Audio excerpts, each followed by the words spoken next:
안녕하세요. 오늘도 건강하게 하루 보내고 계신가요? 이번 시간에는 어르신들께 꼭 필요한 이야기를 차분히 나눠보려고 합니다. 요즘 상담을 하다 보면 이런 말씀 참 많이 듣습니다. 아이고, 기초연금 신청했다가 떨어졌어요. 내 통장에 돈이 조금 있다는 이유로 안 준대요. 어디까지가 기준인지 모르겠으니 차라리 신청도 안 하는 게 낫겠어요. 이런 답답한 심정, 혹시 여러분도 느껴보신 적이 있으신가요? 그래서 오늘은 내 통장에 돈이 있으면 정말 기초연금을 못 받는 건지, 그리고 얼마까지 괜찮은 건지를 하나씩 정리해 드리겠습니다. 기초연금 왜 중요한가요? 기초연금은 단순히 조금 보탬되는 돈이 아닙니다. 2025년 기준으로 매달 최대 약 40만 원이 지급됩니다. 병원비, 약값, 식비, 교통비까지 생각하면 이 금액은 단순한 현금이 아니라 우리 생활의 숨통을 트이게 하는 든든한 안전망이 됩니다.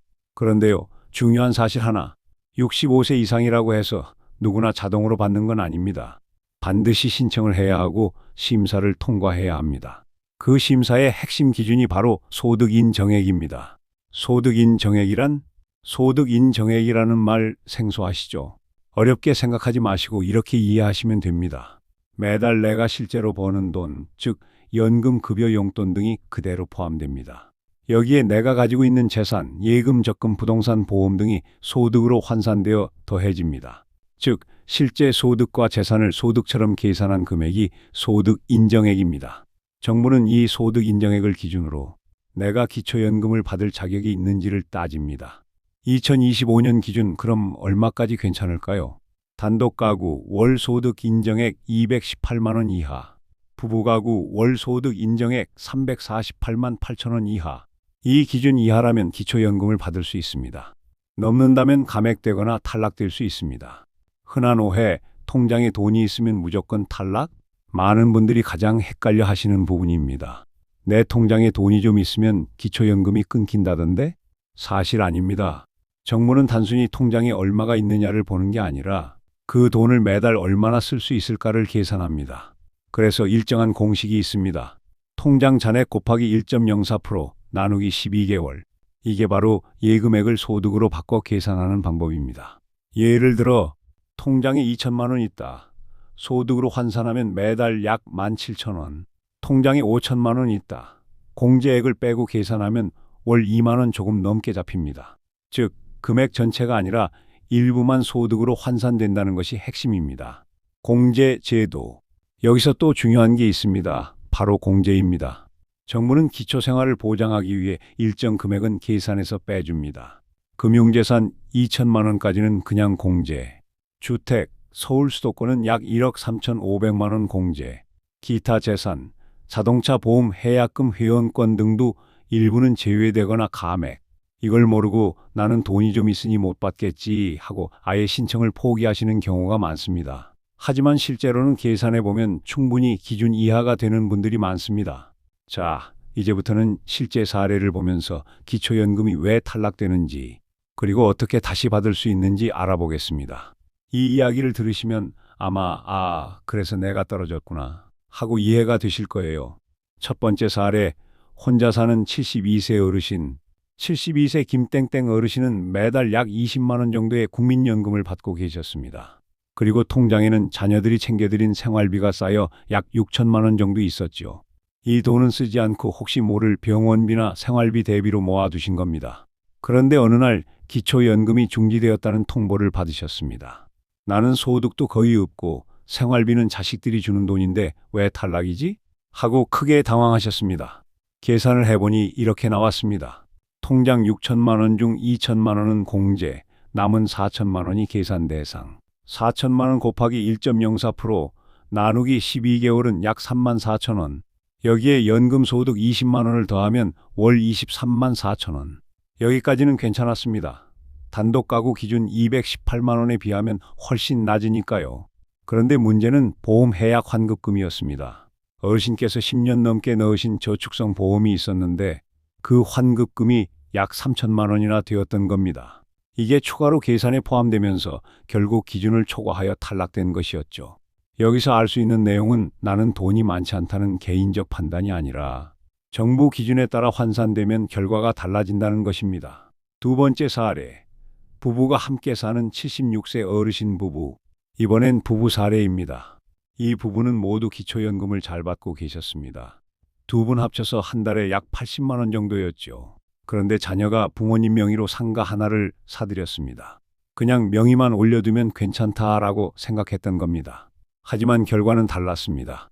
그 상가의 시세가 2억 원이 넘었고 정부는 이를 재산으로 보고 소득 인정액에 환산했습니다. 그 순간 두 분 모두 수급 대상에서 탈락되었습니다. 이 사례에서의 내용은 명의만 빌려줘도 재산으로 계산된다는 점입니다. 즉, 실제로 쓰지 않아도 내 이름으로 되어 있으면 모두 포함된다는 거죠. 나는 소득도 없고 재산도 없는데 왜 탈락? 이런 질문도 많습니다. 실제로 상담 현장에서 가장 자주 듣는 말 중 하나입니다. 이유는 다양합니다. 예전에 들었던 보험의 해약 환급금이 예상보다 많았던 경우, 오래된 자동차나 회원권이 포함된 경우, 자녀가 본인 모르게 부모님 명의로 금융상품을 가입해둔 경우, 이런 것들이 합쳐지면서 기준을 넘는 사례가 많습니다. 결론은 본인이 모르는 자산도 모두 확인해야 한다는 것입니다. 탈락해도 끝이 아니다. 재신청 가능. 많은 분들이 이렇게 물어보십니다. 기초연금 한번 탈락되면 평생 못 받나요? 그렇지 않습니다. 기초연금은 정기적으로 재심사가 이루어지기 때문에 조건이 달라지면 언제든 재신청할 수 있습니다. 예를 들어 예금이 줄어들었다. 보험을 해약했다. 부동산을 처분했다. 소득이 줄어들었다. 이런 변화가 생기면 다시 신청할 수 있고 실제로 재신청 후 수급을 받게 된 분들도 많습니다. 이의신청 제도, 또 하나 놓치지 말아야 할 제도가 있습니다. 바로 이의신청입니다. 만약 내가 탈락된 이유가 납득되지 않는다거나 계산이 잘못된 것 같다고 느껴지신다면 이의신청을 하실 수 있습니다. 실제로 계산 실수, 공제 누락, 정보 누락 때문에 탈락되었다가 이의신청으로 다시 연금을 받게 된 어르신들이 많습니다. 중요한 점은 탈락 사유를 정확히 확인하고 필요한 경우 이의신청을 반드시 활용하는 것입니다. 여기까지 정리해보자면 재산이 예상보다 크게 잡혀 탈락되는 경우가 많다. 명의만 빌려줘도 재산으로 계산된다. 모르는 보험이나 금융상품이 기준을 초과시키기도 한다. 탈락해도 재신청 가능하다. 이의신청으로 다시 받을 수 있는 경우도 많다. 즉, 기초연금은 단순히 내 통장에 돈이 얼마 있느냐로 끝나는 문제가 아니라 재산 전반을 어떻게 계산하느냐에 따라 결과가 크게 달라집니다. 자, 이제 마지막으로 어르신들 스스로 내가 기초연금을 받을 수 있을까? 판단할 수 있는 방법을 정리해 드리겠습니다. 스스로 점검하는 방법. 기초연금은 소득 인정액이 기준입니다. 즉, 매달 실제로 들어오는 돈과 재산을 소득처럼 계산한 금액을 더한 값이 기준 이하라면 받을 수 있습니다. 먼저 월 소득부터 체크하세요.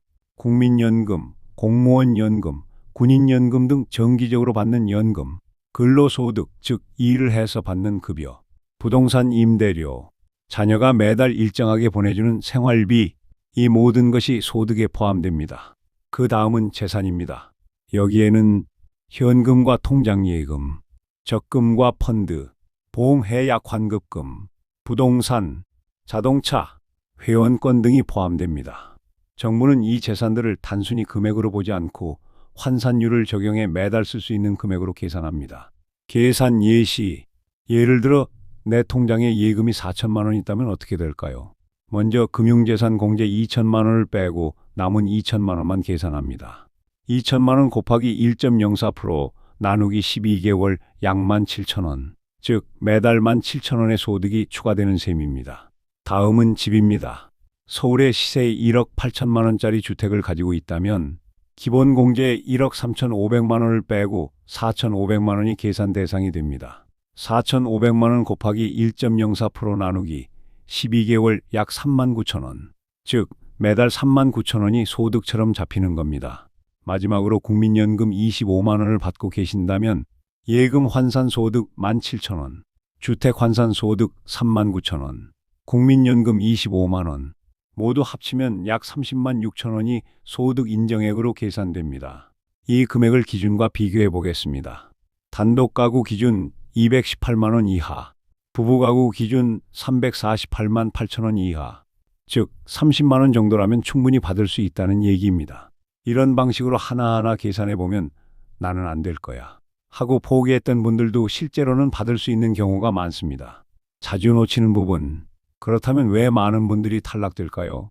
대표적인 이유는 세 가지입니다. 스스로 포기, 나는 통장에 돈이 있으니 안 될 거야 하고 신청조차 하지 않거나, 모르는 자산, 보험 해약 환급금, 자녀가 가입해둔 금융상품 등 예상치 못한 재산이 잡힌 경우, 잘못된 입력, 행정상 실수나 누락으로 실제보다 소득 인정액이 높게 계산되는 경우입니다. 신청 요령, 그럼 지금부터라도 어떻게 해야 할까요? 상담 신청, 주민센터나 국민연금공단에 상담을 요청하세요. 생각보다 친절하게 다 알려줍니다. 내 재산 점검, 예금, 보험, 부동산, 자동차, 연금 등을 목록으로 적어두면 계산이 훨씬 명확해집니다. 이의 신청 활용, 탈락 통보를 받았다면 반드시 이유를 확인하세요. 공제 누락이나 계산 오류가 있을 수 있으니 이의 신청을 통해 다시 받을 수 있습니다. 조건 변경 시 재신청, 예금이 줄거나 보험을 해약한 경우, 부동산을 처분한 경우 등 소득 인정액이 낮아졌다면 반드시 재신청하세요. 이제 감이 좀 오시나요? 기초연금은 단순히 돈이 있냐 없냐로 결정되는 게 아닙니다. 정부 기준에 따라 계산되고 공제도 적용되며 탈락되더라도 다시 받을 수 있는 기회가 있습니다. 어르신 여러분, 기초연금은 국가가 보장하는 권리이자 최소한의 생활 안전망입니다. 나는 안 될 거야 하고 포기하지 마시고 꼭 신청해 보시고 탈락되더라도 상담과 이의 신청을 통해 다시 기회를 찾으시길 바랍니다. 오늘도 시청해 주셔서 정말 감사합니다. 조금은 복잡한 이야기였지만 하나라도 도움이 되셨기를 바라는 마음으로 정리해 봤습니다. 노년의 삶을 더 건강하고 든든하게 노년생활TV가 함께하겠습니다. 늘 건강하시고 다음 시간에 또 뵙겠습니다.